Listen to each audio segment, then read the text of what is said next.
If your stomach drops every time you think about going back to work after holidays, or if there's a quiet creeping dread when you picture yourself in the office that first Monday morning, I need you to know you are not weak, you are not ungrateful, and you are most definitely not alone. You're supposed to feel rested and ready after the holidays, but instead there's a sick feeling. Maybe you've had an absolutely fantastic break, but the mere thought of logging back in makes you want to hide under the duvet. That reaction isn't you being dramatic or bad at your job.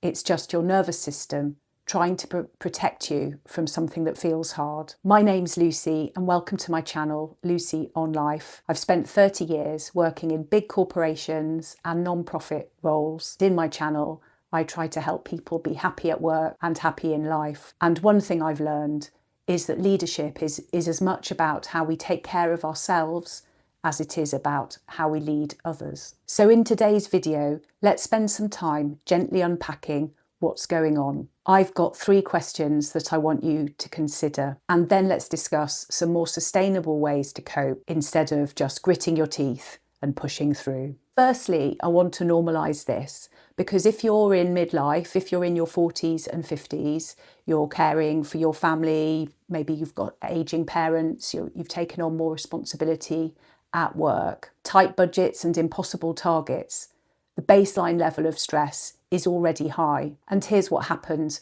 During the holidays, your body finally gets permission to slow down. And when it does, your nervous system often crashes. We go from running at 100 miles an hour to a complete standstill. And then when it's time to ramp back up again, your body remembers those levels of December stress and simply says, please don't put me through that again. The contrast or the gap between rested you and work you can feel absolutely brutal. There's also something happening which I don't think we talk about enough, and that's hidden grief. Grief at the loss of time spent with your family, grief at the loss of time spent doing things that you truly love, grief at the effect that busy work has on your health, on your energy levels, and on your joy. It makes sense that when you do finally stop, your whole system protests, and this is what makes us human. It's completely natural. And here's where I want to do a pause and a gentle check-in, because there's a difference between normal back to work blues and something more significant. So let me offer you 3 questions to help you figure out what's going on. And please be honest with yourself. There are no wrong answers here.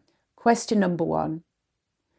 Does the dread lift when you've been back at work for a couple of hours, or does it stay with you for the rest of the week? Think back to your last return from holiday. Maybe you had some time off in the summer.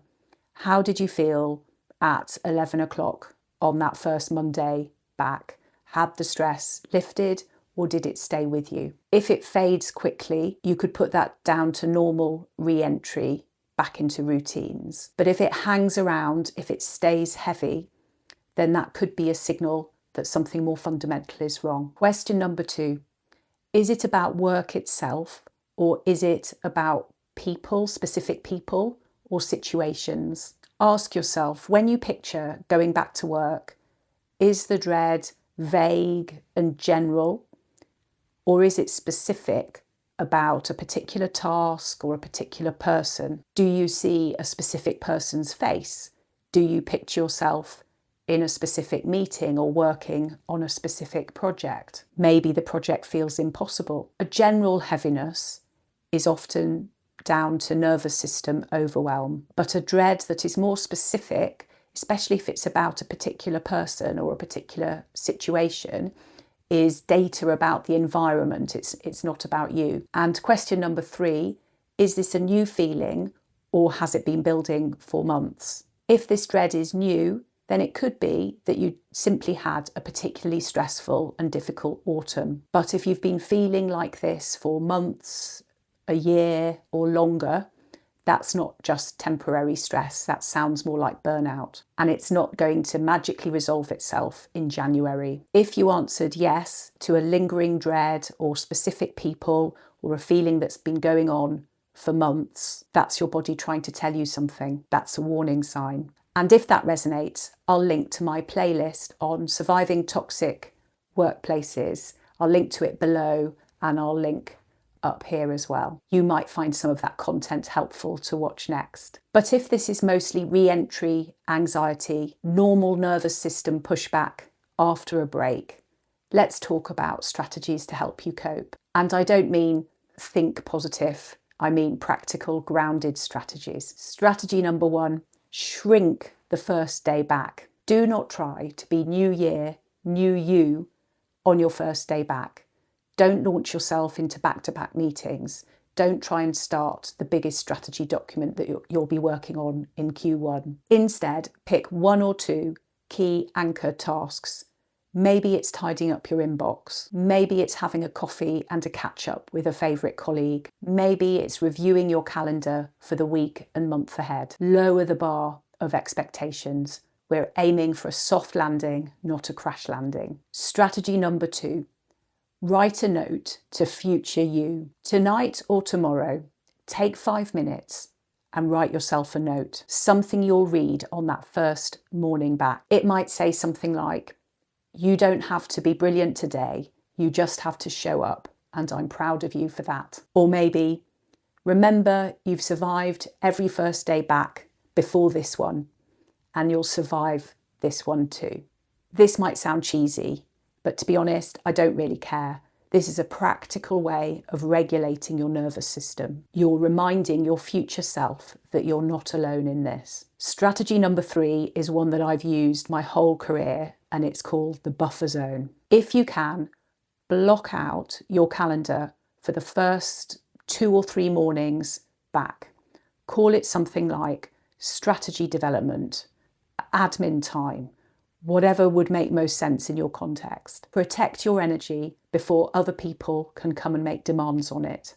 Block it out as out of the office, even if you're going to be at your desk.